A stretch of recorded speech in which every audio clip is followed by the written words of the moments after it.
Hello students, in today's class we will discuss about pollen pistil interaction. In the last class we have studied about pollination.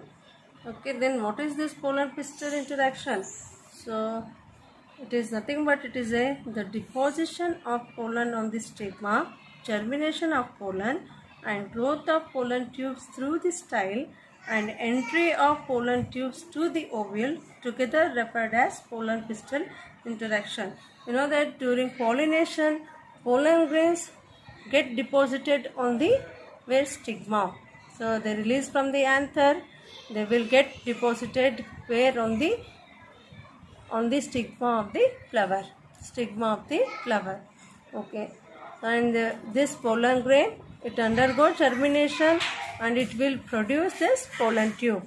It will produce pollen tube and it passes through the style.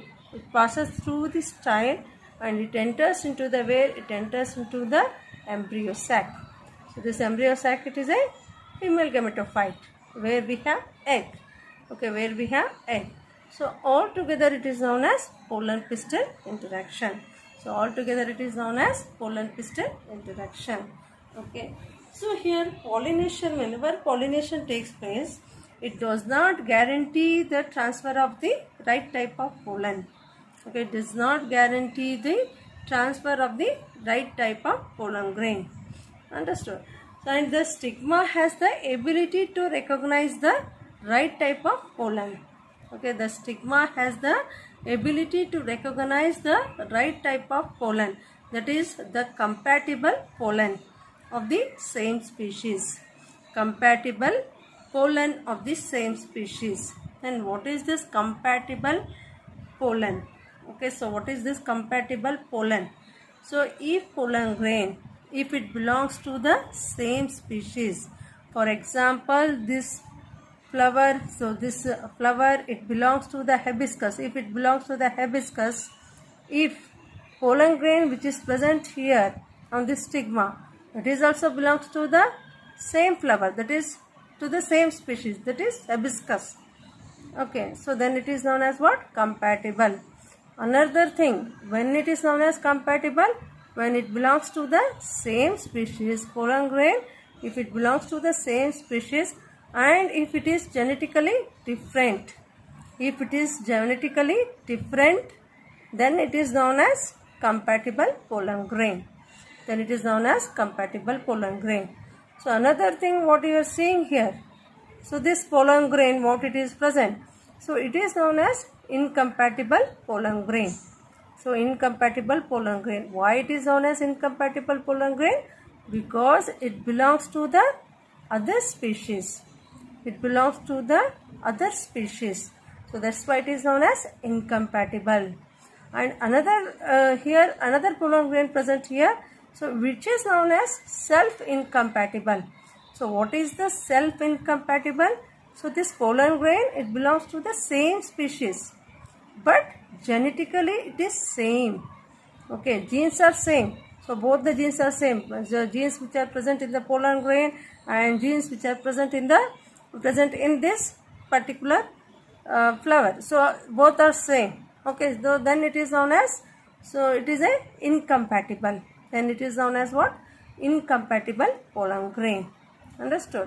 And which pollen grain so will produce this pollen tube? Which pollen grain undergo this germination? So this compatible pollen grain. Okay, so this compatible pollen grain, it is also known as right pollen grain. Only this pollen grain undergo germination and it will produce pollen tube. Understood? So other two, they will not produce pollen tube. They will not produce pollen tube. That is incompatible pollen grain, that is which belongs to the other species, and another pollen grain, so that is which belongs to the same species but genetically it is same. So it will also not produce pollen tube. Understood? So this is about what? Compatible, incompatible and self-incompatible. Okay. So how the stigma it recognize this pollen grain? So whether it is a right pollen grain or wrong pollen grain, with the help of different secretions which are present on the stigma. Okay, so with the help of different type of secretions, that is that secretions are, so they are the proteins and different type of enzymes. With the help of that, so it will recognize right or wrong type of pollen grain. Understood? So this it is the result of interaction between the chemical components of the pollen and those of the stigma. So this different type of chemicals, proteins, enzymes, so they are present in the stigma and as well as they are present in the pollen tube. So in both we have this different kind of chemicals. With the help of all that different kind of chemicals only, we can see the pollen pistil interaction. Okay, so then how this growth of pollen tube takes place? You also already have studied about this structure of pollen grain. So here it is, outer layer is the exine, inner is the intine, and in this we have two cells, that is vegetative cell and generative cell. Okay, so where this development on this exine we have germ pore. We have this, what we have, germ pore. Okay, so through this germ pore only there is a development of the pollen tube takes place. Okay, so this through this germ pore there is a development of what takes place, pollen tube takes place. Okay, so when this germination, pollen grain undergo germination, so when we have this growth of this pollen tube, so whatever this contents which are present in the pollen tube, so what are the contents present in the pollen tube? We have two male gametes in the generative cell, we have two male gametes in the generative cell, and we have different enzymes, different biomolecules in the pollen grain. All together they enter into the pollen tube. All together they enter into the pollen tube. Okay, and this pollen tube, it has particular enzyme that is known as pectase. This pectase, it has the ability to digest this tissues of stigma and as well as tissues of the style. Okay, so this enzyme which is present in the pollen grain, it has the ability to digest tissues of stigma and as well as the style. Okay, so here this fully developed pollen grain along with this pollen tube, fully developed, so this is known as fully developed male gametophyte. Okay, so when it is known as fully developed male gametophyte, when it contains, fully developed this pollen tube along with the tip tube nucleus and also along with the two male gametes. Okay, so all together, so it is known as fully developed male gametophyte. So this fully developed male gametophyte, it enters through this micropyle, and it enters where, into the embryo sac.